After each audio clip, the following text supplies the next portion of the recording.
lot of other people do. He didn't have the worst round one, but I think Reality was most famous when Mech was really taking off in Heart of the Swarm, and he was playing some really good games there. He was also playing some fun styles, making some unique drop plays versus Protoss, and he was like really making a name for himself there. But at Legacy, I look at him and go, I'm not as confident in this guy's abilities right now. As we go into this map, actually, what map is it? I forgot. Dust Towers. Dust Towers, okay. Big map here. So, I mean, I feel like it doesn't suit his playstyle because Mech isn't viable right now on this map really as much, and we'll see. It's going to be interesting. I don't think we've had a TVT on Dust Towers in a while, if ever. I mean, that doesn't really strike me as a very common matchup to have on this map. I mean, you see a Protoss nearly every single time. Sometimes you see a Zerg, you see a lot of PVT, a lot of PVZ, but TVT? Kind of weird for me, to be honest. Well, I think the reason why we see Reality here is just simply because Samsung doesn't have that second strong Protoss right now. They only have Deer, and he's been really carrying the team. He was 6-2, now he's 6-3, but still, like, consistent wins for his team, but they don't have that second Protoss, so they end up having to use a Terran here, and it leads to this weird TVT situation. I mean, it was definitely one of the harder votes, like as you said. Like, it was kind of split. For me, it's like Ragnarok versus Hurricane. I'm like, I don't know, man. When I look at that, I'm like, I don't like. I never really had all that much confidence in Ragnarok until he did get decently far in Star League. But then again, I wasn't convinced, And Hurricane, comes out here and there. It's like very, very close. And here, once again, I'm like, Bunny, he makes it to the round of 16 in GSL, but very inconsistent. Definitely has some nerve issues in the booth. He's not going to be a guy that I definitely want to put all of my cards on. But then again, Reality's like, I mean, he's got more experience, right? He's been around for a longer time. He's I like his TVT from what I remember, right? But things have changed, so I'm like, I don't know. I remember I did vote for Reality, but it was very close for me. Yeah, for me, I just, like, a lot of what I've been doing with my votes recently, which has got my prediction rate up a little bit, except this week it's been like, kind of crazy because we've had like upset after upset. And it's not just me that's like getting it wrong, it's like almost everybody except Chaser. Yeah. So I look at like relevance in 2016, like foreign tournaments are out. Like they're gone, can't go, banned, region locked. Like you got a green Korean passport, sorry, you can't go. So you look at that, then you look at like, okay, so now we're in Korea, toughest region. Before you look at a player like Solar and you're like, well, I mean, he did well overseas, playing all these online tournaments, that stuff doesn't exist. You got to look at GSL, Star League, and Pro League. And if a player is memorable, like I look at Reality and I'm like, no, not so memorable in recent times. No, like he's 3-3, but this is going to be his first game this round. I look at Bunny and I look at his GSL, like really recent relevance in the Star League. That's what is why I chose him here in this TVT. Yeah, well, let's see how it is going to come down here. These guys don't have the biggest pentagons. Both of these guys don't have the biggest star quality as well. Reality's definitely a guy that's been like hanging on to that Samsung roster for a very long time, trying to secure that spot. Bunny, we've seen here and there. We get another U here as you and Chaser going for Bunny, and the rest of us going for Reality. Yeah. And, it's a TVT. We haven't seen one yet this week. I'm pretty excited for it, Valdez. Now let's jump into game number 4 now. Bunny versus Reality on Dust Towers.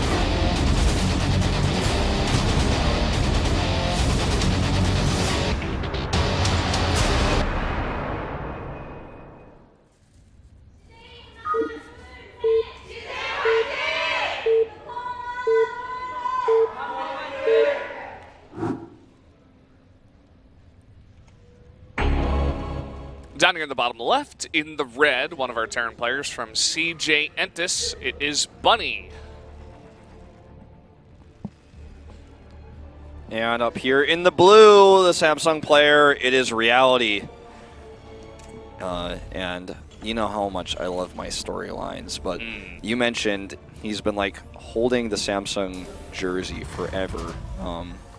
Well, I meant like he's been hanging on, man. Like he's been trying to stay in the Pro League lineup relevant for a very long time. So you mean like, so it's like he was kind of dropping out, they weren't fielding him as much, and now he's kind of like... He's like here and there, he's not always in the lineup, but he's trying to be, you know? Okay, I see what you're saying. This is going to be a delayed scout. It looks like he just wants to wait for maybe the Reaper to come out. Unless he wants to do 2 racks Reaper and hide a second barracks, I suppose that's also possible. But anyway, Reality was the first Terran to switch over from Casper. He actually won the Korean BWC qualifier, or not won, but he was the only Kespa player to qualify, I should say, for that. He didn't do well in the qualifier, but he qualified, and everyone's like, oh, Kespa Terrans, they're coming in. Reality wasn't that famous, but he was a Brood War player. What's going on? And he's been on Samsung for forever. He even left Samsung for a little while and came back, which was kind of funny. But that's his story here on the other side of things. Now, double Reaper coming out from Bunny, and he has this SCV in here. It's actually Marine coming out first. And yeah, I heard the Korean commentator hey, Byung! Everyone's silent for a second, like what? Nobody says anything, or everybody's like, oh, it's a Marauder push? Oh, here we go. I mean, this is the root of these upsets, right? I'm not saying if Bunny wins, it's going to be an upset. This is a different matchup, but players are doing weird builds in Pro League, and I love it. Players are doing just weird builds for best of ones. It's still very early on. He's going to scout it. He's going to scout it. What is he going to think? What is he going to think? Also, why is he scouting for this? He must know that this build is, popular on the ladder right now. It's a hot build or something.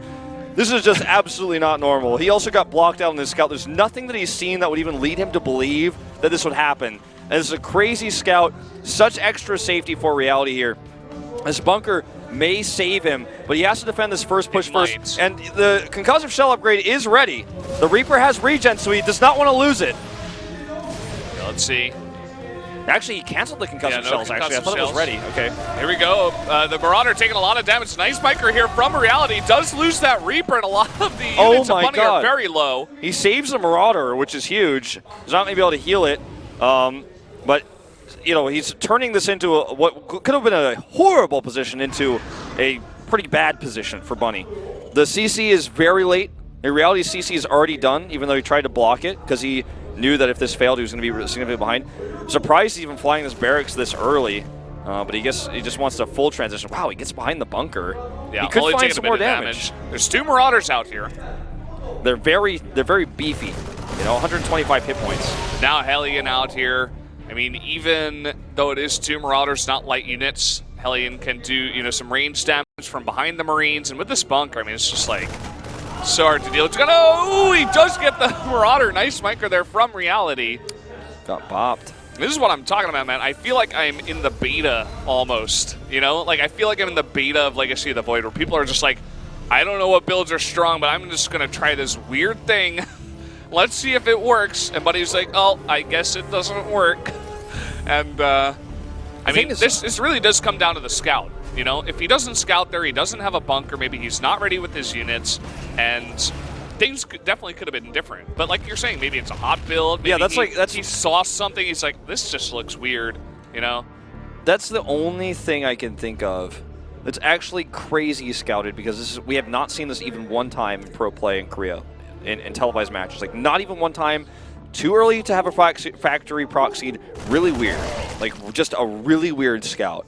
Hot build, I think. This must be popular on the ladder right now. It's counters what people are doing, because they don't have that many early units out. They rush their factory out. Anyway, we're moving on, and Reality is ahead. Significantly with his faster CC.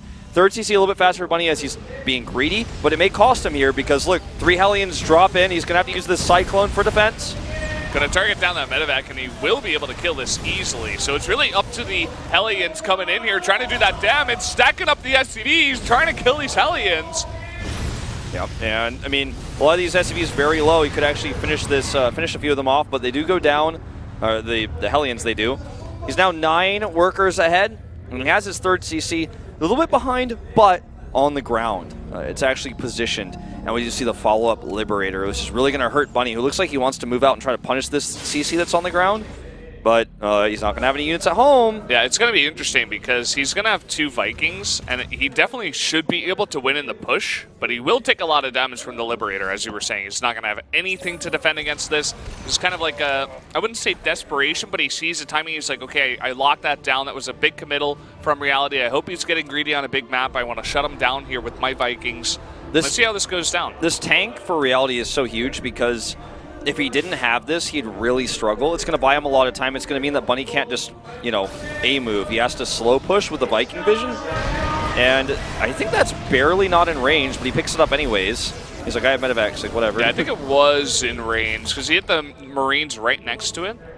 So nice defense there from Reality. Yeah, I mean, in range or not, with medevacs, it's like, why don't even care? I can dodge siege tank shots, essentially. Here comes that Liberator. Lost mining time. Yeah, and look at these Vikings way out on the map. And it looks like Reality even going to move this pretty early. Just wants to be safe. Maybe wants to shut down more mining at the backdoor base, as I don't believe there's much. And he's going to, cycle the Liberator around here, bring the Vikings over there, and also drop at the same time, possibly towards the main. Does have 2 tanks out now. The Cyclone going to get the lock on. I think the Liberator might be able to escape, but the Vikings will kill it regardless, so... Ooh, I love this follow-up drop that's coming in. Reality playing such a smart game right now. He's just constantly putting the pressure on. He knows he has this slight advantage, and he wants to push it. 2 tanks in this drop to come down. And even in tank mode, they do a lot of damage. Now that they're sieged up, dealing with this becomes a lot tougher for Bunny. And look at this, a counter drop actually going to the back door of Reality space. Here we go, no defense, no turrets, no anything. As looks like he's going to have to rally some units over here to deal with that. But no mining over here at this base for Bunny for a very long time. I don't think that's going to go down, but look at this. He's got the vision, and the tank goes down. He just runs the medevacs forward. It also gives him more healing on these Marines. Cyclone's coming in here to defend. The medevacs are dead, so he can clean up these 2 siege tanks, but he lost so much in the process. Absolutely not worth it. The drop gets shut down. Not a single kill. Or no, that's not true. He got, looks like 7 kills. Never mind. Yeah. No, not a single kill that was shown on camera. Outside of the 7 SCV kills. Yeah, not a single one on the stream. You guys didn't see it. Yeah. If there was no counter and I said that, you guys would have totally believed me. So looking at supplies, the main thing that Bunny is behind in his SCVs, 59 to 39. That's 20. That is massive, especially on 3 bases. Reality has much more saturation. And he's doing quite well there, so he's going to have much better production. It seems like the army supply very similar right now. It looks like a couple of extra Vikings for Reality, whereas Bunny's got like a Cyclone and a Marauder and like a couple extra Marines. But it's really about those SCVs and the follow-up production from Reality. That's going to be massive. Reality has 1-1 about to finish. Bunny starts 1-1. Combat shields around the same. But for Reality, if he hadn't lost those tanks, like if he hadn't actually traded for the eco lead, he would have been massively further ahead. He just traded tanks for economy, basically. He took a bad exchange, and he's still ahead in Army because he had that base for so much longer. It's insane. Now he has 1-1 upgrades, and with Tank Marine, which is the meta composition, that means that he's literally 27 times better. That upgrade amplifies 27 times. 27 versus 24 Marines. Oh, that's 27 units that have one of the fastest attack speeds in the game, and they are all better, and they all have more armor than you. So basically, they just live longer. And we talked about already how much armor matters versus Marines because of the attack speed. Yeah, it's not looking good. I mean, he's catching up on the upgrades, but 2-2's already started for Reality. And he looks like he's going to move across the map with these tank evacs. He's got 3 tanks to 1. In a mirror matchup, if you're down 30 supply, it's pretty rough. TBT is the one where sometimes you can just mess up and engage, and the players losing can catch up. But Reality's just so ahead. Yeah. In this situation, I think not, unless Reality makes a huge blunder, like a move command into tanks, something like that could get Bunny back into this game. Bunny doesn't really have that many tanks either. He's only got 2. Looks like Reality definitely wants to push in here. He may attack right as the 1-1 finishes up for Bunny, so that'll be nice. A little bit of a benefit for Bunny, but he doesn't even have all of his units back at home to defend. He's got a drop out on the map that's not even dropping as these units are coming up to the 3rd base here. Oh, if he controls this ramp too, it just becomes so nasty because no reinforcements. Looks like Bunny's not going to allow that. He does have that 2nd tank out as well, and he's going to go for catching reinforcements. He gets only 2 Marines though. A desperate move, but hey, Desperate times call for desperate measures. Yeah. He gets 2 Marines, might have caught a siege tank if he was just rallying. It could have been an interesting thing if the reinforcements didn't come across and Reality was playing safe and he actually just sandwiched the army, you know, got on both sides of the tanks. That could have maybe done it for Bunny there. He's trying to use these maneuvers and get him ahead. There's that move command you were looking for. Not a huge loss there, but still a small victory here for Bunny. Bunny trying to capitalize here, but I don't think he knows about those 2 drops on the left side of the map. I think he saw the army was small. He's like, whoa, how do I have a bigger army than you? Well, he's about to find out why. As 2 full medevac 16 Marines are about to hit him, actually in 2 different locations, one at the third base, one at the natural. And it looks like Bunny may just go for the attack here. He knows he's behind. Both players dropping the tanks at the same time, but Reality definitely getting the better of that situation. You couldn't have said it better. I mean, like, I can't overstate how much Reality got the better trade there. He's now doubling the army supply. This is Bunny's last-ditch attempt. He has no real Marine support for this. Reality could just A-move into this, clean it up, and that's going to be game. He's up 100 supply, and it looks like we're going to an ace match, Valdez. Gonna get another one. Very, very nice. Bunny trying to go for a build, gets behind, doesn't work. GG. Reality does take it to that ace match. The veteran does pull it through here. So this is going to be really interesting because ace match between Samsung and CJ Entis, where Deer loses, who's definitely their ace, you know, so maybe they don't want to use him, maybe they want to try someone else. But also, like, CJ hasn't been doing so well, so do you send out Biel or Hero, or I don't think you can send out really anyone else, but who do you pick from those 2? I think we're going to have a Deer Biel rematch. That's my prediction. Or sorry, Deer Hero, sorry. Yeah. Deer Hero rematch is what I predict. I think they're, despite the fact that Deer lost today, he made some like really critical mistakes in that PvP. I really feel like, you know, he's the best chance you've got at beating Hero. And Hero's the most consistent player on CJ, even though no one really is. He's still the best. Biel is another option. I need to look at the map. Map is very important, especially for Biel. I mean, we're going on to Laralac Crest. Okay. So, I mean, that could be a Biel map. Yeah, it definitely could. Play that one. Zerg's viable here, for sure. Does he want to play a ZVP against Deer? That is the question. We have, like, all these new metas coming about. And, you know, David Kim is whispering in everybody's ears some magic and whatever. But I don't know. I think I would favor Deer in that matchup, to be honest. Yeah, I do too. So maybe they want to avoid it, even though Hero won earlier today. We're going to have that reveal momentarily. And, you know, this match so important for these 2 teams. They were both teams that didn't make playoffs. Every win counts going to this round 2. You want to get as many points as possible to make grand postseason in this 7-team Pro League. Or more teams get in than don't make it. You know, you don't want to be at the bottom 3. All the lights turning off in the studio. Every single one. We are gearing up to see who our 2 players for the ace match are. Let's get the reveal for who will be playing for that best of 1 to decide these 2 teams. And it is the rematch, Hero versus Deer in that ace match. Shake hands. Yeah. See if Deer can get his revenge. I really feel like he should have won that first game, but he probably feels the same. He's like, I got this. I like this a lot. As I was saying, I feel like Biel wouldn't be favored against Deer, but I like Hero against Deer. He won before. He's gotten his head. It's a mirror matchup. Hero's fantastic in the matchup, too. Let's go ahead and see how this matchup goes after a 10-minute break. We'll be right back.